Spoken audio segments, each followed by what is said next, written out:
সবাইকে স্বাগত জানাচ্ছি আমাদের আজকে জেরি ম্যাথ সেকশনের তৃতীয় ক্লাসে। আমরা আজকে মূলত যেটা দেখব সেটা হচ্ছে জেরি প্রস্তুতি নেওয়ার জন্য একজন পরীক্ষার্থীর কি কি ধরনের বই ফলো করা উচিত, আর এছাড়া একজন পরীক্ষার্থী অনলাইনে বিভিন্ন ওয়েবসাইট কিংবা ফোরাম থেকে কি কি ধরনের সাহায্য পেতে পারেন তা নিয়ে আজকে আমরা আলোচনা করব। আর ক্লাসের শেষ পর্যায়ে একটি সাধারণ স্টাডি প্ল্যান দেওয়া আছে। আশা করছি যারা জেরি পরীক্ষার জন্য প্রস্তুতি নেওয়া শুরু করবেন তাদের জন্য প্ল্যানটি খুব সহায়ক হবে। চলুন তাহলে শুরুতে দেখে নেওয়া যাক আমরা কি ধরনের বই ফলো করতে পারি। প্রথমে যে বইটির কথা বলা হয়েছে সেটা হচ্ছে ইটিএস এর অফিসিয়াল গাইড বই। মূলত এটি ইটিএস থেকে ডিজাইন এবং পাবলিশড একটি বই। সো আপনি বইতে যে সকল ইনস্ট্রাকশন পাবেন, যে সকল টিপস পাবেন, যে সকল এক্সপার্ট অ্যাডভাইস পাবেন, সেগুলো অবশ্যই ইটিএস এর টেস্ট মেকারদের থেকে নেওয়া। So I think that will be helpful for you. আমি যদি বইটিতে চলে যাই, আপনি দেখতে পাবেন যদি ম্যাথ সেকশনে আমি যাই চ্যাপ্টার 5-এ, আপনি দেখতে পাচ্ছেন চ্যাপ্টার 5-এ মূলত যে ধরনের কোশ্চেনগুলো আসবে সে কোয়ান্টিটেটিভ রিজনিং কোশ্চেন টাইপস, তারপর হচ্ছে আপনার multiple choice questions type, so এই তারপর নিউমেরিক এন্ট্রি কোশ্চেন্স টাইপ, এই 4 ধরনের কোশ্চেন্স টাইপ এবং তাদের কিছু স্যাম্পল কোশ্চেন এবং প্রতিটি সেকশনের জন্য আনসার করার জন্য কি কি ধরনের স্ট্র্যাটেজি ফলো করেছে তার কিছু বেসিক টিপস দেয়া। সো যারা ম্যাথ সেকশনের জন্য প্রস্তুতি নেওয়া শুরু করবেন আমি তাদেরকে বলবো আপনি শুরুতে এই সকল ইনস্ট্রাকশনগুলো খুব ভালোভাবে ফলো করেন এবং এগুলোর খুব ভালোভাবে আয়ত্ত করার চেষ্টা করুন, যেহেতু official instruction. So I think it will help you a lot. এর পরবর্তী চ্যাপ্টার 6-এ আপনি যদি যান তাহলে আপনি দেখবেন যে চ্যাপ্টার 6-এ আপনার ওই 4টা সেকশনের উপর কিছু স্যাম্পল প্রবলেম দেওয়া আছে। সো আপনি এগুলো প্র্যাকটিস করতে পারেন। তবে এই বইটার একটি বড় সমস্যা হচ্ছে আপনার এই স্যাম্পল প্রবলেমগুলোর অ্যান্সার কি দেওয়া আছে কিন্তু তার ডিটেলড এক্সপ্লেনেশন সহকারে কোনো সলিউশন দেওয়া নেই। এছাড়া আর যদি আপনি চ্যাপ্টার 7-এ যান তাহলে আপনি দেখবেন যে আপনার যে 4টি বেসিক কন্টেন্ট থেকে যে ম্যাথ কোশ্চেনগুলো হয়, arithmetic, algebra, geometry, data analysis, এই 4টি পার্টের ভালো করার জন্য আপনার যে সকল বেসিক নলেজ থাকা দরকার তা নিয়ে দেখছেন আপনার ইন্ডিভিজুয়াল ডিসকাশন করা হয়েছে। সো আমি বলবো যে যারা বেসিক জিনিসগুলো রিভিউ করবেন তারা চাইলেই চ্যাপ্টার 7টা খুব ভালোভাবে শেষ করতে পারেন। তো এরপরে আপনি প্র্যাকটিস টেস্ট সেট 1 এবং প্র্যাকটিস টেস্ট সেট 2 এটি হচ্ছে আপনি চাইলে এই বই থেকে দিতে পারেন। এরপরে যে বইটির কথা বলা হয়েছে সেটি হচ্ছে ব্যারন্সের 19th এডিশনের নিউ জিআরই বই। সো আমি যদি এই বইটি দেখি তাহলে আপনি দেখবেন যে বেসিকলি এই বইটিতে অসংখ্য স্যাম্পল প্রবলেম দেওয়া। এই বইটির সবচেয়ে বড় সুবিধা হচ্ছে যে এই বইটির স্যাম্পল প্রবলেমগুলোর হচ্ছে আপনার অ্যান্সার কি এবং অ্যান্সার এক্সপ্লেনেশন দেওয়া আছে। সো কারো যদি কোনো ইন্ডিভিজুয়াল কোনো প্রবলেমের সমস্যা হয় কিংবা কোনো স্পেসিফিক প্রবলেমের সমস্যা হয়, সো আপনি খুব সহজে এই সলিউশনের ডিটেল এক্সপ্লেনেশন থেকে আপনি খুব ভালোভাবে সেটা বুঝতে পারবেন। তারপর হচ্ছে প্রতিটি চ্যাপ্টারে আপনি দেখবেন কিছু টিপস দেওয়া, কিছু টেস্টিং টেকটিক্স দেওয়া। সো আমি আপনাদেরকে সাজেস্ট করবো যে প্রতিটি চ্যাপ্টার যখন আপনি করবেন তখন এই টেকটিক্সগুলো ডিটেলড পড়ে নেওয়া এবং তা আয়ত্ত করার চেষ্টা করবেন এবং সেই অনুযায়ী আপনি হচ্ছে ম্যাথমেটিক্যাল প্রবলেমগুলো সলভ করার চেষ্টা করবেন। That will be helpful for you. আর ব্যালেন্সের বইতে ডাটা ইন্টারপ্রিটেশনের উপর খুব ভালোভাবে রিভিউ করা আছে। সো কারো যদি ডাটা ইন্টারপ্রিটেশন পার্ট নিয়ে সমস্যা হয়, so I think the tips and tricks that are being painted on this book will be helpful for you. আর পরে যে বইটি আছে সেটা হচ্ছে ম্যানহাটনের জেরি সিরিজের বই। মূলত এটি 8টা বুকের একটি সেট এবং প্রতিটি বইতে হচ্ছে আপনার স্পেসিফিক এরিয়ার উপর কভার করা। আমি যদি চ্যাপ্টার বুক নাম্বার 1-এ যাই, আপনি দেখবেন মূলত এটি হচ্ছে আপনার অ্যালজেব্রার উপর ডিজাইন করা, এবং একটি অ্যালজেব্রার এই স্পেসিফিক এরিয়াতে কি কি ধরনের কন্টেন্ট থাকে সেই কন্টেন্ট অনুযায়ী, সেই কন্টেন্ট বিভিন্ন চ্যাপ্টার অনুযায়ী ভাগ করে সেগুলির মধ্যে ডিটেইল আলোচনা করা হয়েছে। আপনি যদি দেখেন তাহলে আপনি দেখবেন যে প্রতিটি চ্যাপ্টারে আপনার কিছু বেসিক স্ট্র্যাটেজি, বেসিক কোশ্চেন্স এবং হচ্ছে আপনার প্রচুর স্যাম্পল প্রবলেম দেওয়া। সো কারোর হাতে যদি সময় থাকে তাই আমি বলবো যে আপনি শুরুতে ম্যানহাটনের বইগুলো করতে পারেন। যাদের ম্যাথে কিছু সমস্যা আছে বিভিন্ন চ্যাপ্টারে বিভিন্ন কন্টেন্টের, যেমন সে জিওমেট্রি কিংবা প্রবাবিলিটি কিংবা ডাটা ইন্টারপ্রিটেশন, আমি বলবো ম্যানহাটনের বইগুলো আপনি চাইলে ফলো করতে পারেন, যেহেতু এটি হচ্ছে আপনার স্পেসিফিক কন্টেন্টের উপর আলাদা আলাদা চ্যাপ্টার অনুযায়ী ডিজাইন করো। So I think it will help you a lot. এরপরে যেই বইটি আছে সেটা হচ্ছে আপনার নোভার জিআরই ম্যাথ বাইবেল।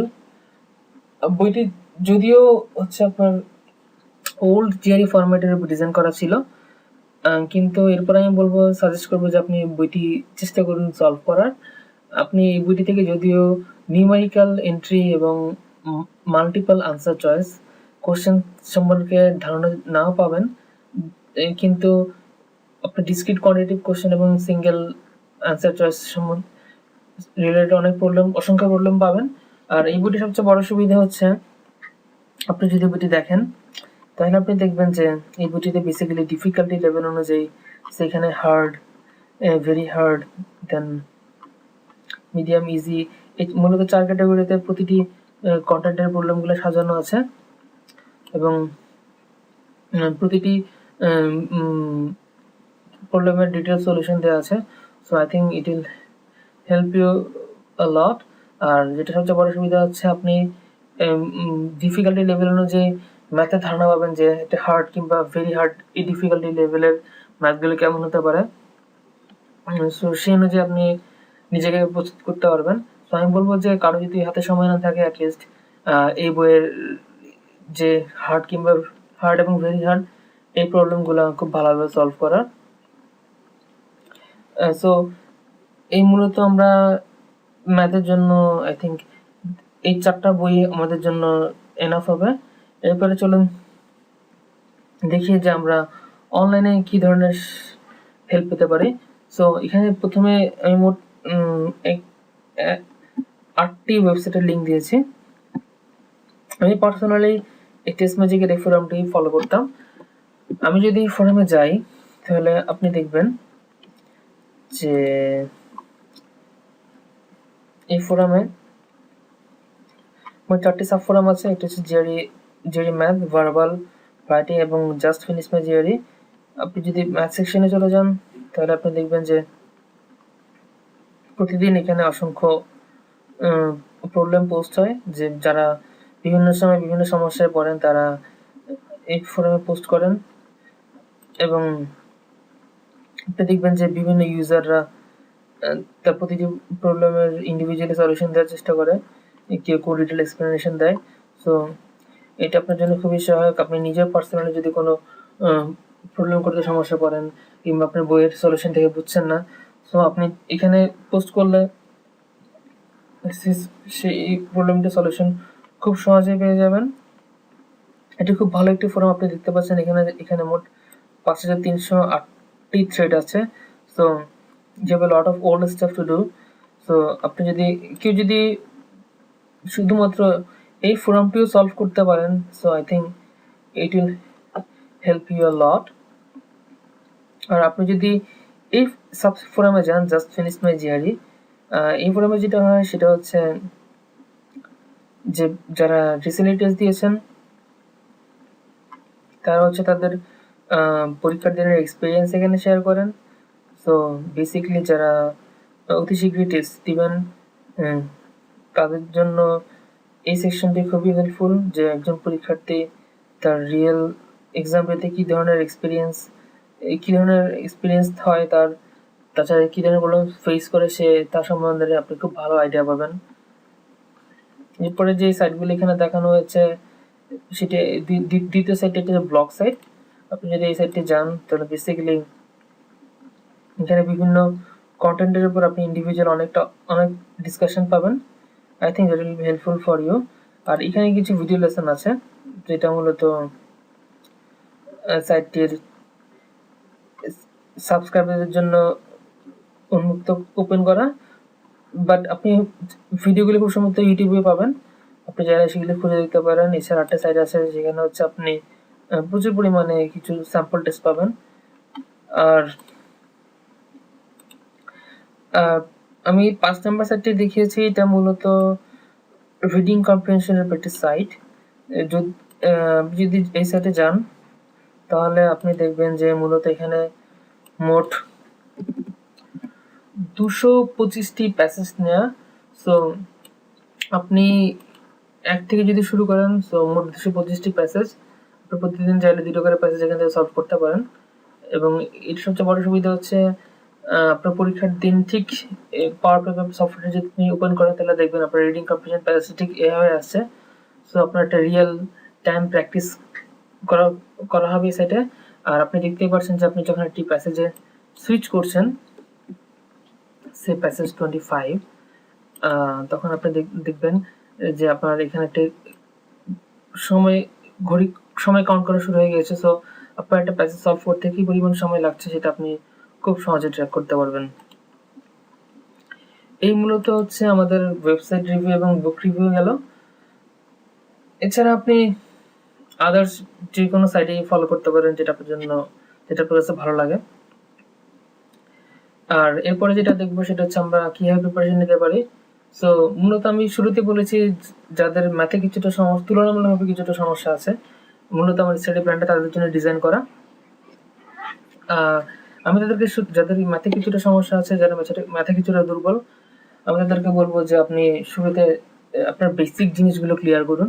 যে আপনি চাইলে আপনার হাই স্কুলের বই, 9-10-এর বইগুলো নিতে পারেন, কিংবা যে জিআরই ম্যাথের জন্য যেসব বই পাওয়া যায় সেসব বইয়ের যে বেসিক কন্টেন্টগুলো থাকে এবং বেসিক যে টপিকস নিয়ে আলোচনা করা থাকে সেগুলো খুব ভালোভাবে রিভিউ করুন। এই রিভিউ করার পর আপনি যেটা করবেন সেটা হচ্ছে আপনি একটি ফুল লেন্থ টেস্ট দিতে পারেন। ফুল লেন্থ টেস্ট দেওয়ার জন্য আমি বলবো আপনি ইটিএস এর যে প্র্যাকটিস টেস্ট, যে দুটো টেস্ট আছে অফিসিয়াল গাইড, সেই দুটো টেস্ট দিন।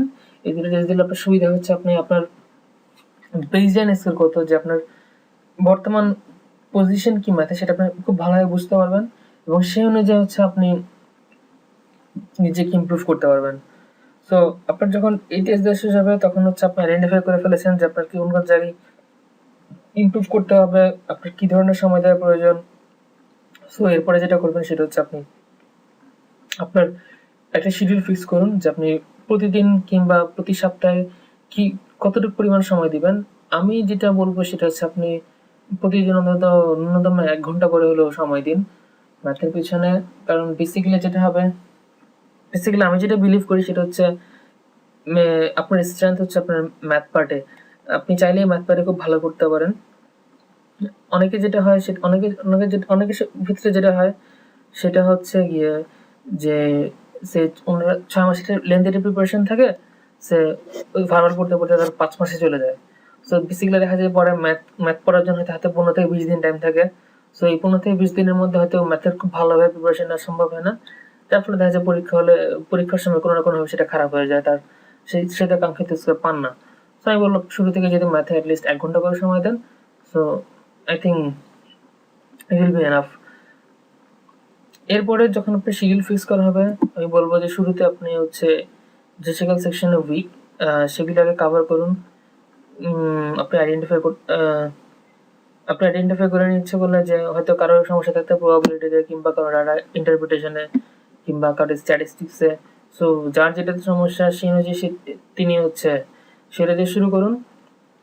যখন আপনার এই সকল উইকনেস আপনি কভার হয়ে যাবে, তারপর আপনি যখন প্রচুর পরিমাণে প্র্যাকটিস প্রবলেম সলভ করবেন, সো দেন আপনি আবার একটি ফুল লেন্থ টেস্ট দিন। সো আবার টেস্ট দিয়ে আপনি আবার যাচাই করুন যে আপনি স্টিল নাও কী কী সমস্যা আছে। আপনি পরীক্ষায় কি কি ভুল করছেন, আপনার ক্যালকুলেশনে ভুল হচ্ছে কি না, কিংবা আপনি কোন ধরনের কোশ্চেন সলভ করতে বেশি সমস্যার সম্মুখীন হচ্ছেন, সেগুলো আইডেন্টিফাই করুন এবং সেই অনুযায়ী হচ্ছে আপনি আবার আপনার স্টাডি প্ল্যানটা সাজিয়ে নিন। সো এইভাবে আপনার স্টাডি সাইকেলটা চলতে পারে। আর পরীক্ষার শুরুতে মানে আপনার পরীক্ষার যে সময় পরীক্ষা দিবেন তার 1 থেকে 2 সপ্তাহ আগে আপনি অবশ্যই পাওয়ার পেপার কিছু ফুল লেন্থ টেস্ট দিবেন। আর I think it will be enough for you.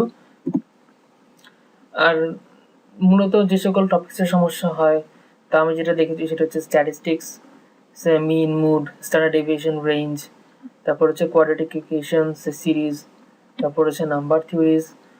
প্রবাবিলিটিতে অনেকের অনেক সমস্যা থাকে। এটা চেষ্টা করবেন যে আপনার বিভিন্ন ম্যাথমেটিক্যাল বই থেকে এই টপিকগুলো কভার করা। তারপর হচ্ছে নিউমেরিক্যাল এন্ট্রি প্রবলেমে দেখবেন যে বেসিক্যালি ওয়ার্ড প্রবলেম থাকে, যেখানে স্পিড এবং ওয়ার্কের বিভিন্ন সমস্যা থাকে। এই প্রবলেমগুলোর সমস্যা হচ্ছে এই প্রবলেমগুলো লেন্দি হয়। সো অনেকে হয়তো প্রবলেমটা পড়ে বুঝতে পারেন না। সো আই থিঙ্ক আপনার এই ওয়ার্ড প্রবলেমগুলোর উপর বেশি বেশি করে কনসেন্ট্রেশন দেওয়া উচিত। আর ডাটা ইন্টারপ্রিটেশনে অনেক সময় যেটা হয় সেটা হচ্ছে প্র্যাকটিস না থাকার জন্য ডাটা ইন্টারপ্রিটেশনগুলো প্রবলেমগুলো তুলনামূলকভাবে সোজা হলে আপনি হয়তো অনেক সময় ভুল করেন। সো আমি বলবো যে আপনি ডাটা ইন্টারপ্রিটেশনের উপর ফোকাস করুন। সো বেসিক্যালি এখানে যে টপিকসগুলোর কথা বলা হচ্ছে সেগুলো হচ্ছে একটা টেন্টেটিভ আইডিয়া দেওয়ার জন্য। ইন্ডিভিজুয়াল আপনার হয়তো অনেক সমস্যা থাকতে পারে, যেটা হচ্ছে আপনি নিজে আইডেন্টিফাই করলে ভালো হয় এবং সেই অনুযায়ী আপনি হয়তো কাজ করবেন। এরপরে যেটা হচ্ছে এটা অ্যাপ্রক্সিমেট টাইমলাইন। সো বেসিক্যালি যেটা আমি দেখিয়েছি আপনার বেসিক কনসেপ্টের রিভিউর জন্য হয়তো 2 থেকে 3 সপ্তাহ লাগবে। এরপরে হচ্ছে আপনি বিভিন্ন বইতে যে প্রবলেমগুলো পাওয়া যায় সেগুলো প্র্যাকটিস করবেন, সেগুলোর জন্য হচ্ছে আপনার 1 মাস। আপনার এই 2 ধাপের পরবর্তী সময় আপনি বিভিন্ন ফুল লেন্থ টেস্ট দিবেন, যেমন ব্যালেন্সে কিছু টেস্ট আছে, তারপর হচ্ছে নোভার বইতে কিছু টেস্ট আছে, ম্যানহাটের বইতে কিছু টেস্ট আছে। সো যেখান থেকে বিভিন্ন ফুল লেন্থ টেস্ট দেওয়ার পর আপনি আপনার উইকনেসগুলো আইডেন্টিফাই করবেন। এরপর হচ্ছে আপনার উইকনেস ইমপ্রুভ করার জন্য আপনি 2 সপ্তাহের টাইম নিন। 2 সপ্তাহ পরে আপনি পরীক্ষার ঠিক আগের 1 থেকে 2 সপ্তাহ আগে আপনি রিয়েল যে মডেল টেস্টগুলো দিন, যেমন কেউ চাইলে পাওয়ার প্লে দিতে পারেন, কিংবা ব্যালেন্সের যে টেস্টগুলো পাওয়া যায়, কিংবা আমেরিকান সেন্টারে মক টেস্ট দেওয়া যায়। সো আপনি এই সকল মক টেস্ট দিয়ে আপনার স্কোরগুলো যাচাই করুন। সো এবং পরীক্ষার আগেই আপনার যে সকল সমস্যা হচ্ছে আপনি সেগুলো আইডেন্টিফাই করে সেই অনুযায়ী হচ্ছে আপনি ট্রাই করুন যে আপনার ইমপ্রুভ করতে।